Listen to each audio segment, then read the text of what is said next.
Okay, so now we're going to get it all on paper. And I already drew the toilet paper roll to show you what I've done. So I had taken the measurement of the toilet paper roll, which is this, and I had put it on the paper, just like that. That's how I know what the height is, okay? And then I put a reference point at the bottom, a reference point at the top, and then I went to measure the width.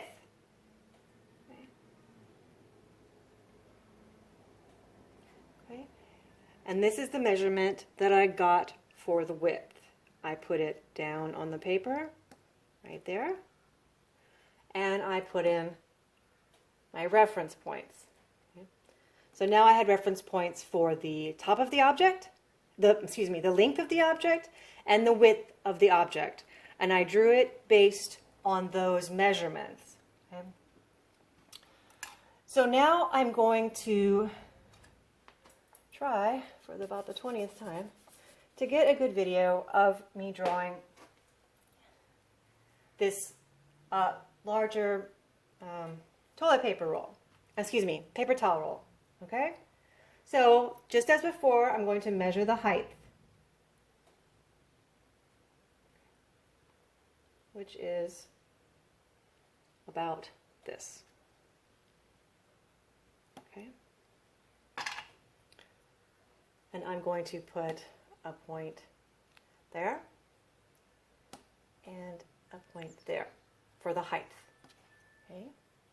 Now I'm going to measure the width.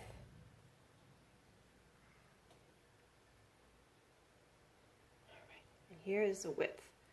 Now I'm going to try to line up this first reference point about in the middle of where I'm going to put my width reference points.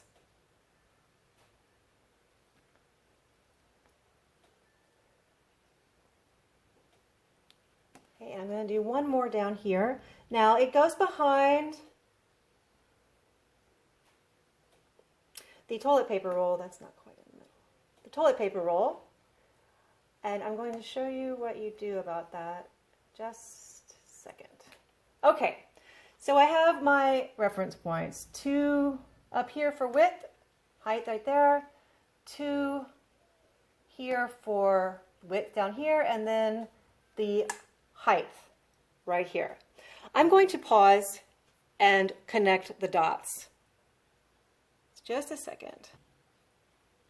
Okay, I've drawn it. So I connected the dots, and then I just went ahead and drew it how it was, how I knew it would be behind the toilet paper roll. And the reason that I did that was so that I could get the correct curvature on this, okay? But that's all right, because we are going to erase it. And you will be working with a much lighter pencil, so it'll be a little easier to erase. All right, so we have our paper towel roll and our toilet paper roll, and there remains one more. Okay.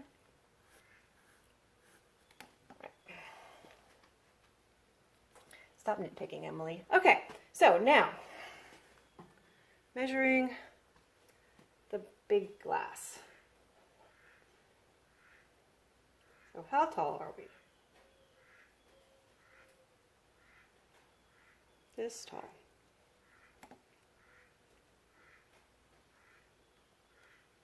I'll double check that.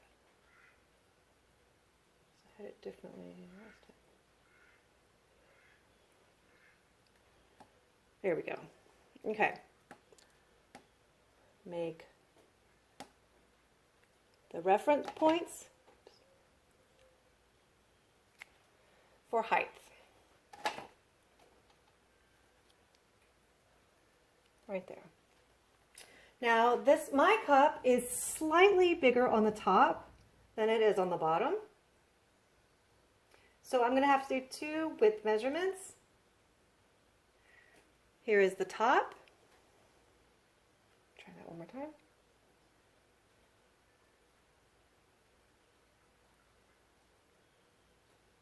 Okay, Okay, there's the top. Right. Put that in the middle.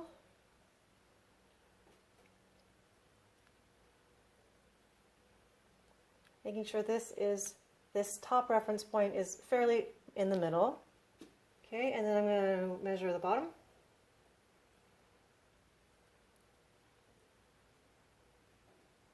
And it is about like this. Okay. That goes there and that goes there. So I have my height reference point there and here, and 2 sets of width reference points. Okay. Now, I'm going to try to draw this on camera without getting in the way of the camera.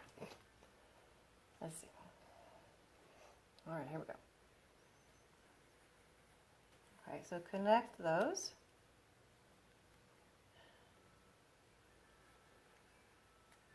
Connect that.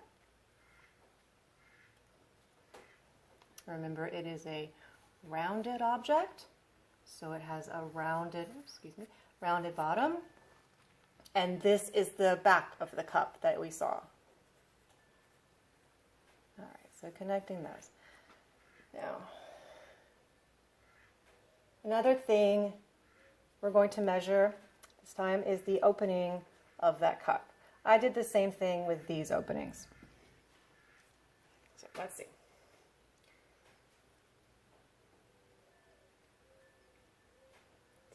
Tiny from over here.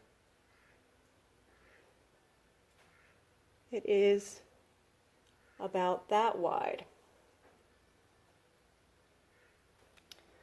Okay, let's see if Emily can draw an ellipse from this angle.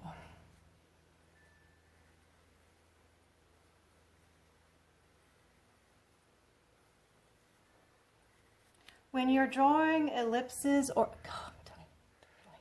or the top of cups, just keep going around and around, and you'll get it.